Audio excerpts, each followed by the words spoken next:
Estou aqui e quero te desejar uma ótima noite e quero falar sobre a Bíblia, daquilo que eu entendo. O mundo, antes de Cristo, estava morto. O mundo, depois de Cristo, reviveu. O mundo estava morto antes de Cristo. Quando Cristo ressuscitou, os homens ressuscitaram com ele. Quando Paulo pregou a Éfeso, no capítulo 2, no versículo 1, Paulo disse assim para os homens de Éfeso: E vos vivificou, estando vós mortos em vossas ofensas. Falou, vocês já foram justificados. Cristo lhe deu a vida. Vocês estavam mortos, mas agora vocês têm vida em Cristo. No capítulo 2, no versículo 2, diz assim: Em que noutro tempo andaste segundo o curso deste mundo. O curso deste mundo, da linguagem de Paulo, não era o mundo que tinha baile, não era o mundo que estava fora do templo. Ele estava falando aqui do mundo judaico.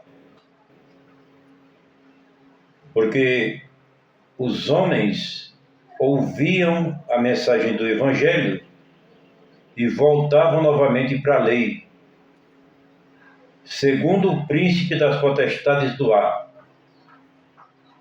que era o império sacerdotal,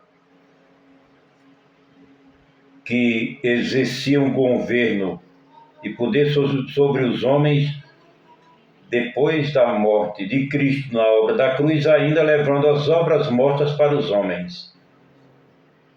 As obras mortas que estão no livro de Hebreus, capítulo 6, a partir do versículo 1, que diz: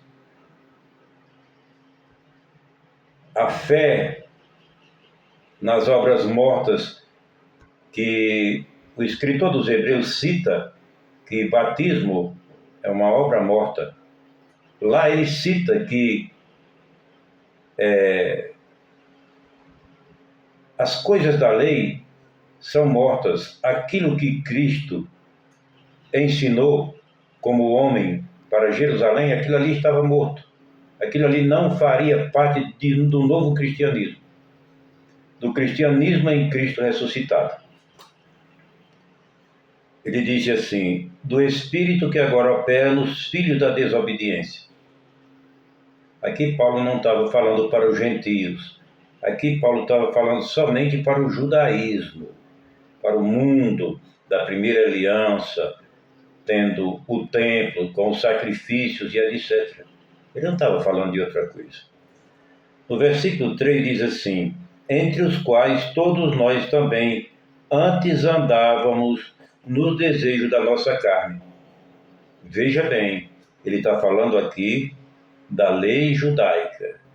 Ele disse assim: eu também andei aí, nos desejos da carne. O que é desejo da carne? É porque a lei, ela usava a carne para tudo que era ritual e para sacrifício. Por exemplo, o batismo precisava da carne, o jejum precisava da carne, a circuncisão precisava da carne. Entendeu? Tudo aquilo que usa o corpo, que usava o corpo na lei, Paulo chama obras da carne. Ele diz assim: também andei nos desejos da carne, fazendo a vontade da carne, dos pensamentos. E disse assim: e éramos por natureza os filhos da ira, como os outros também. Ele disse: como eu era, os outros também eram. Todos éramos filhos da ira, andando debaixo da lei, da condenação e de morte, que nada podia purificar, a não ser um ritual anual, que não podia perdoar os pecados e não podia vivificar as almas dos homens. No versículo 4 ele diz assim: mas Deus, que é riquíssimo em misericórdia pelo seu muito amor com que nos amou. Aqui ele glorifica a Deus, o amor de Deus na vida dos seres humanos, principalmente do judaísmo. Estando nós, no versículo 5, que estando nós mortos em nossas ofensas, nos vivificou juntamente com Cristo, pela graça sois salvos. Veja bem, Paulo era um homem reto no judaísmo. No livro de Gálatas ele fala que ninguém na lei conseguiu ser mais reto do que ele. Mas ele disse assim: mesmo assim, esforçando-se, eu estava morto. Mas agora eu estou justificado, agora eu estou vivo em nosso Senhor Jesus Cristo. Pela graça sois salvo. No versículo 6, Paulo disse assim: e nos ressuscitou juntamente com ele e nos fez assentar nos lugares celestiais em Cristo Jesus. Então, essa daqui foi a primeira ressurreição. Quando Cristo ressuscitou, está escrito aqui no versículo 6, e nos ressuscitou. Ele não falou só ele, falou, e nos ressuscitou juntamente com ele. Isso aqui foi a primeira ressurreição. Você não vai mais ressuscitar. Você já foi ressuscitado em Cristo Jesus, nosso Senhor. E no versículo 6 diz assim, o mais importante, e nos fez assentar nos lugares celestiais em Cristo Jesus. Veja bem, esse foi um arrebatamento. Um arrebatamento da dimensão espiritual. Nós fomos arrebatados da morte para a vida. Ele disse assim, e nos fez assentar nos lugares celestiais, em Cristo Jesus. Hoje nós estamos assentados nos lugares celestiais, em Cristo Jesus. No versículo 7, Paulo disse assim, para nos mostrar nos séculos vindouros. Aí ele falou dos tempos de hoje, desses tempos que nós vivemos hoje. Para nos mostrar nos séculos vindouros as abundantes riquezas da sua graça. Porque o objetivo de Paulo não era pregar mandamento, não era dar ordem, não era sacrifício. Tudo o que Paulo fazia era mostrar as riquezas da graça de Deus para os homens. Ele condenava os sacrifícios da lei. E o que ele queria, o que ele fazia, era mostrar a grande riqueza da graça de Deus deixada por Cristo na cruz. E ele disse assim, para os séculos vindouros, isso será anunciado.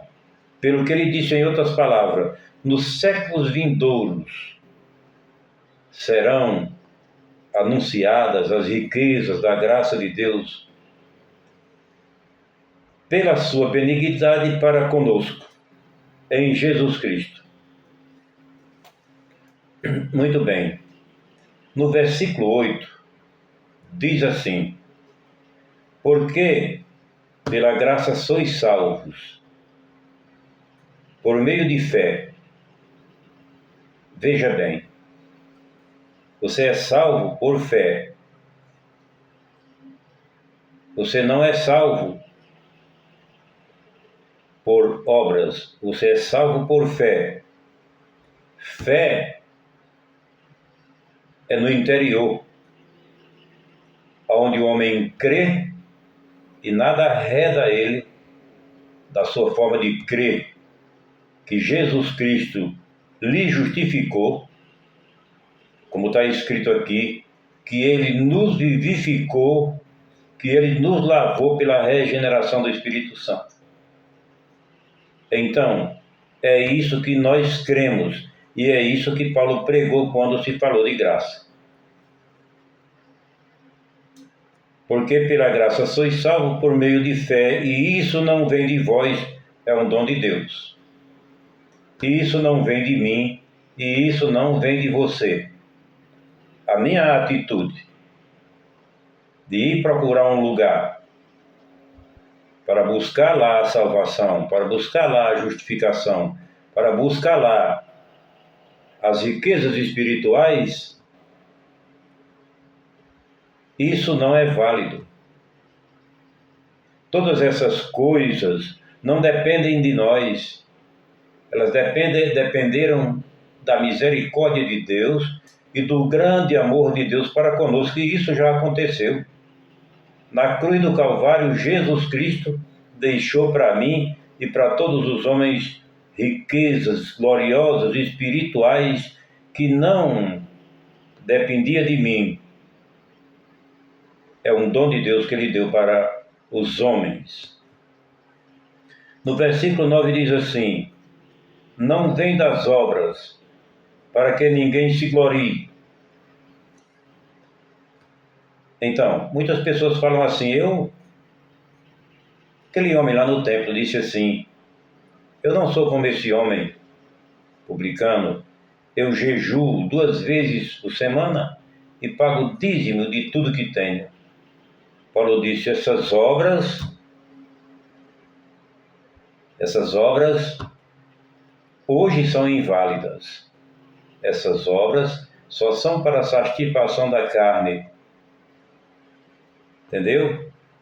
Deus tirou tudo isso para ninguém se gloriar, para ninguém dizer eu sou melhor, para ninguém dizer eu faço mais. Compreendeu? Disse assim, porque somos feitura sua, criados em Cristo Jesus, para as boas obras.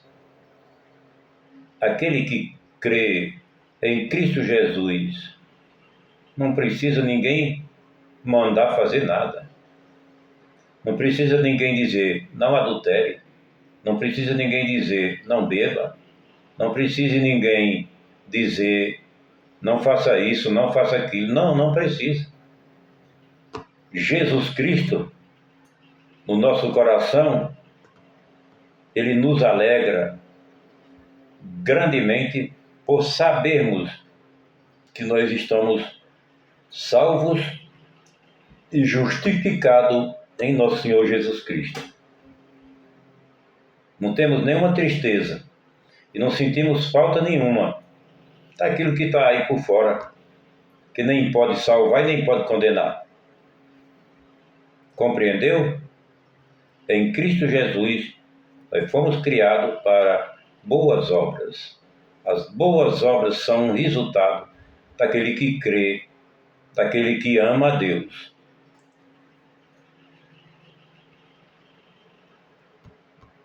As quais Deus preparou para que andássemos nelas. Mas as boas obras que Cristo fala, que Paulo fala aqui, não é apenas no formato exterior. Não é apenas uma camisa de manga comprida, uma calça de manga comprida. A primeira grande obra que nós temos que andar nela é crer verdadeiramente que Jesus Cristo já nos transportou para as regiões celestiais. Essa é uma das primeiras obras. Não são obras da lei, são obras de crer, obras por fé. É isso. Eu peço que você deixe o seu like, ajude nós a espalhar essas mensagens para mais pessoas. Porque se nós não tivermos like, se nós não tivermos pessoas que nos ajudem do canal YouTube Não Manda Para Ninguém. Te desejo tudo de bom e muita saúde.